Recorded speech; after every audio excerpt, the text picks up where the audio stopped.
ఆ మన స్మార్ట్ వార్తలల్లా రోజుకో కాడైతున్న దొంగతనాల ముచ్చట్లు చెప్పి మిమ్మల్ని అలర్ట్ చేస్తున్నాం కదా. ఇక ఇవాళ మళ్ళీ దొంగతనం ముచ్చట వచ్చింది వల్ల మనం ఏడికి పోయినా బండిని షాపుల ముంగట లేదంటే రోడ్ల మీద స్టాండ్ వేసి పోతుంటాం. మన పనిలో మనం ఉంటే దొంగల పనిలో దొంగలు ఉంటున్నారు గిట్లా. ఇది ఉత్తరప్రదేశ్ ముజఫర్పూర్ కాడ ఒక దుకాణం ముంగటైన సీను. మూతికి మాస్క్ వేసుకొని ఈ మురికి మొక్కపోడు ముఖం కనబడకుండా వచ్చిండు కదా, అటు ఇటు చూసిండు. జేబులోకి వెళ్ళి స్క్రూ డ్రైవర్ అసొంటి తీసిండు. బండి తాళం పెట్టే జాగాలో పెట్టిండు. టప్ టప్ అని మేక్ కొట్టినట్టు 2 దెబ్బలు కొట్టిండు. కథం బండి లాక్ వచ్చేసింది. మెల్లగా బండి స్టాండ్ తీసి వెనకకు తీసిండు. కట్టుకొత్తి చాలు చేసిండు. బుర్రు అని ఆడికించి వెళ్ళిపోయిండు.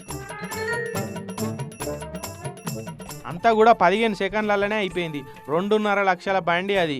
15 సెకండ్లలో దొంగోడు వచ్చి స్క్రూ డ్రైవర్ పెట్టగానే తాళం అలకగా వచ్చిందంటే ఎంత బందోబస్తున్నాయో చూడురి పనులు.